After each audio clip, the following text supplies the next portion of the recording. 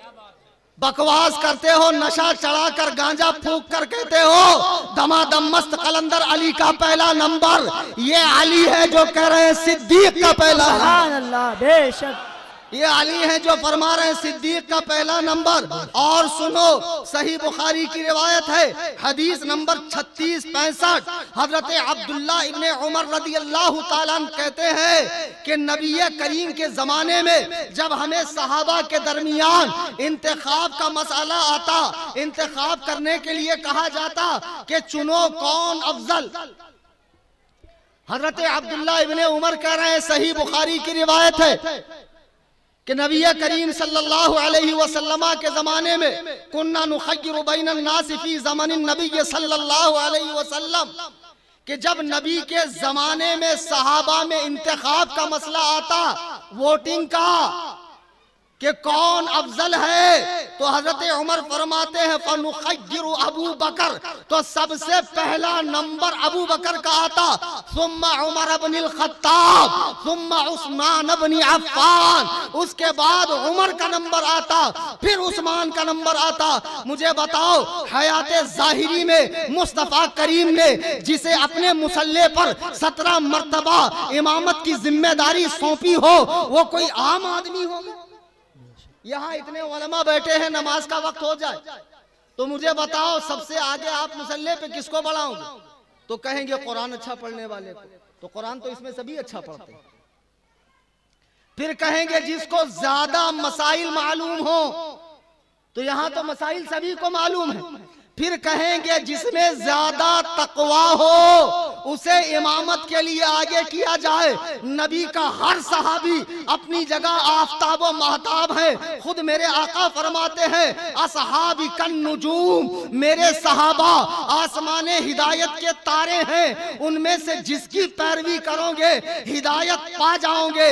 سارے صحابہ آفتاب و مہتاب ہے، لیکن سرکار نے ابو بکر صدیق ہی کو امامت کے لیے آگے بڑھایا اور فیصلہ فرما دیا کہ میرے بعد خلیفہ بلا فصل جو ہوگا وہ ابو بکر صدیق ہوگا۔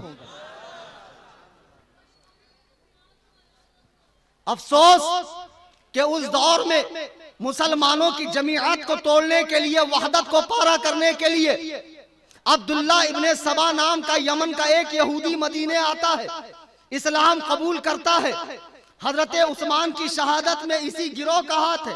جب حضرت عثمان کی شہادت ہو گئی تو پھر حضرت علی خلیفہ بنے، یہاں ان کی ذہن سازی ہو رہی ہے، وہاں حضرت امیر معاویہ اور ان کے گروپ کی ذہن سازی ہو رہی ہے کہ خلیفہ برحق کو قتل کر دیا گیا اور علی بدلہ نہیں لے رہے۔ حضرت علی کے پاس کچھ ایسے مسائل تھے کہ فی الفور آپ وہ کام نہیں کر سکتے تھے۔ مسلمانوں کے دونوں گروپوں کو لڑوایا گیا، دونوں گروپوں کو لڑوایا گیا۔ حضرت علی کے بارے میں اس طرح کے دعوے کیے گئے کہ آپ رسول اللہ کے بعد خلیفہ بلا فصل ہے، بلکہ آپ میں خداوند قدوس نے حلول فرمایا ہے۔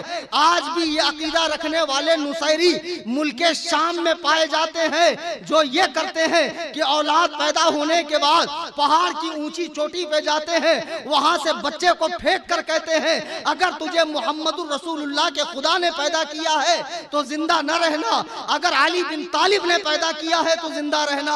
جو بچہ زندہ رہ جاتا ہے اسے اپنا امام زمانہ بناتے ہیں۔ اتنے غالی درجے کے مشرکانہ عقائد ہے اس قوم کے۔